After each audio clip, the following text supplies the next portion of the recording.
It's a Pea Thimble Trick. They want you to focus on the extra money they're putting in your pocket. They don't want you to focus on the fact that when they spend less on health, you'll either have to be sicker or spend more on health.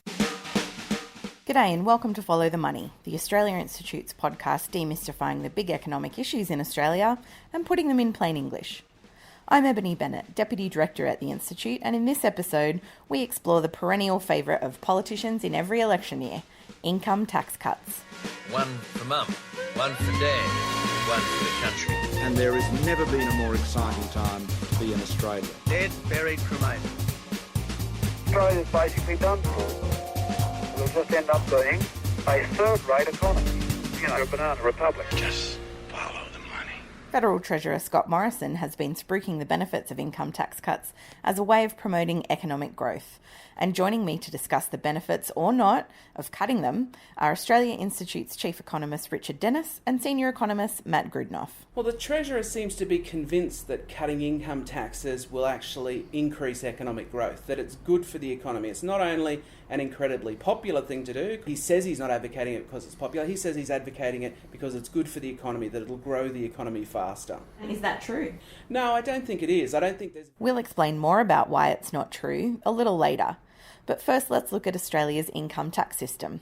How does it actually work and what are the principles behind it? Well, our income tax system is a progressive system, which basically means the more you earn, the more as a percentage of your income you pay in tax. So the idea behind that is those that are most able to pay tax pay more tax. So it's a fair system, essentially. That's what we're aiming for there. Exactly right. So it's considered fair. Polling shows that Australians like that and they think it's fair. The whole principle of it is that as you get richer and richer, you can afford to own a bigger house, you can afford to drive a better car, you can afford to have nicer holidays, and you can afford to pay more tax. That's the point. It's a progressive income tax system. But to hear the business community, and the Treasurer talk about it, it's as if they've discovered this loophole. Shock horror, high income earners paying more tax than low-income earners. Outrageous. What happened there? Let's fix this. Sure, the Treasurer might not like, but if he doesn't like it, I think he should just come out and say, I think we should all have to pay $5,000 a year in tax, and my version of fair is we all pay the same amount, and if you're poor, well, I wouldn't want to be you. You should get a better job. You should get a better job, the Joe Hockey approach. We don't want to see the tax burden on Australians increase. Now, we're not about increasing in taxes. Our objective is to drive investment. We'll be ensuring that we do things that help support jobs and growth. The argument for cutting income taxes goes a little like this. People will have more take-home pay at the end of the month, so they'll have more to spend on goods and services, which in turn leads to more things being made and therefore more jobs. So does cutting taxes really lead to economic growth though? If the government's giving you extra money by cutting income tax with one hand, but taking it away by cutting spending or increasing other taxes with the other hand, then effectively it's a net sum of zero. That is, they're taking from you the same amount that they're giving you, which is not going to lead to any extra growth in the Australian economy. It's a Pea Thimble Trick. They want you to focus on the extra money they're putting in your pocket. They don't want you to focus on the fact that when they spend less on health, you'll either have to be sicker or spend more on health. Yeah. When they cut taxes and spend less on education, your kids will have either a lower quality education or you'll have to spend more on private education. So, yeah, they're deliberately focusing on one side of the ledger, and Matt's right. If we cut taxes, people's disposable income goes up, they can spend more in the shops. But if the government funds that by sacking 10,000 teachers and nurses, then there's 10,000 fewer pay packets in the economy. And it actually gets worse than that. Swapping in that way might actually lead to a decrease in economic growth, particularly if they cut taxes for high-income people who are more likely to save some of that tax cut, and they pay for it by, say, cutting government spending. Now, when the government builds another hospital or a school, it spends the whole amount. So if it spends $1 billion more in health, the whole $1 billion is added to aggregate demand. If, on the other hand, it gives $1 billion to tax cuts to wealthy people, they might spend $700 million of that and save $300 million. So aggregate demand only increases by $700 million. Instead of the full amount. Instead of the full amount. So you've taken $1 billion out in spending cuts and you're likely to shrink, not grow the economy. And it's worse than that again, because if the $1 billion tax cut goes to high income earners, they're not building a hospital, they're not building a school, they're not employing a teacher, but they might be going overseas on a holiday. They might be buying a nice Mercedes or a BMW, and that gives us, from a macroeconomic point of view, what are called more leakages, where more money will be spent on imports, and in turn that will induce or create less activity and employment here in Australia. There are problems that exist when you've got the average wage earner moving into the second highest tax bracket as of next year. Politicians seem to be particularly concerned with preventing bracket creep, so that people on average incomes aren't pushed into a higher tax bracket. But the Australian Institute's research shows that by increasing the second highest tax threshold, people earning low incomes will get nothing, those on average incomes get very little, while those on high incomes, who are mostly blokes, get most of the benefit. Traditionally, what we found through the 2000s, when Howard and then Rudd cut income taxes quite heavily, was that most of those tax cuts did go to high income earners. About 40+% went to the top 10%, with about 60% of it going to the top 20%. So that group got more tax cuts than the rest of the bottom 80%, the vast majority of Australians. So we see that, if we look back in history, that most of the tax cuts have been going to high income earners. Yeah. But there's a trick here as well. It's actually cheaper to give tax cuts to rich people than it is to give tax cuts to middle class or poor people, for the simple reason there's not nearly as many rich people.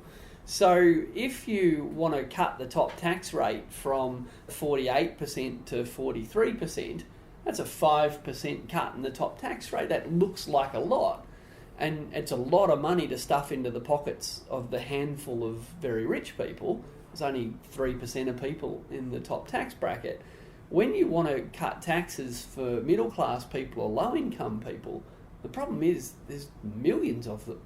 So to cut taxes for low income earners, you either have to have very small tax cuts, which everyone yawns about and says, oh, it's only a milkshake. Cost of a milkshake. Yep. Hamburger and a milkshake, No, not just sorry, a milkshake. sorry. So you either give very small tax cuts to 10 million people and no one cares, or to give decent-sized tax cuts to 10 million people is inordinarily expensive. The fun part, being a conservative politician, is that it's actually pretty cheap to give tax cuts to your rich friends. Bonus. Tax is one of the great levers that the government has at its disposal in order to create the right economic settings and reduce disincentives for people to work hard and be rewarded for their efforts. Assistant Treasurer Kelly O'Dwyer told Michelle Grattan on the Conversations Politics podcast that by cutting income taxes, the government is creating incentives for people to work harder by putting more money in their pockets each week. So does this claim really stack up? Will people work longer hours for more pay if they get a tax cut? You cut my income tax. The theory says I'll walk into my boss's office and go, hey boss, I want to work an extra hour a week. And my boss will go, that's fantastic, I was just waiting for you to come in here and ask me for an extra hour. I've got an extra hour and I'm willing to pay you for it.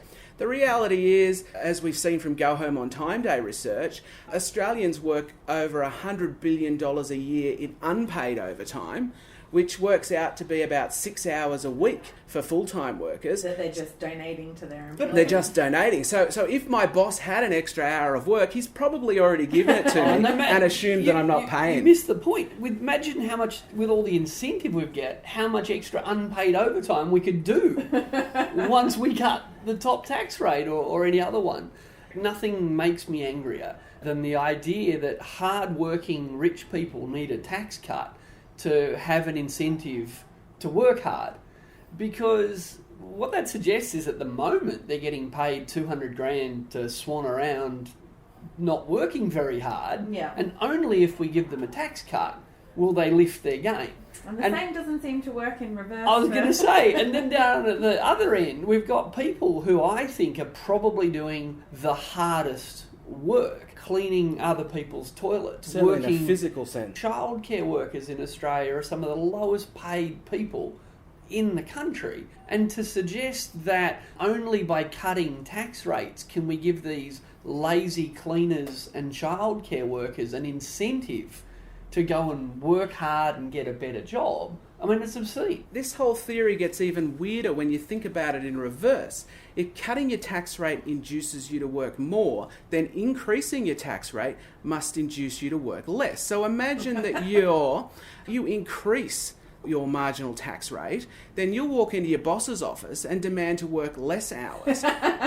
It's crazy. The idea, most people have financial commitments they need to keep. You've just reduced my take-home pay with a tax increase, so I'm going to walk into my boss's office and demand even less money by working less. That's right. Less incentive. But I'd like to interrupt you there, Matt. You say crazy, I say economic theory. The two aren't necessarily mutually exclusive.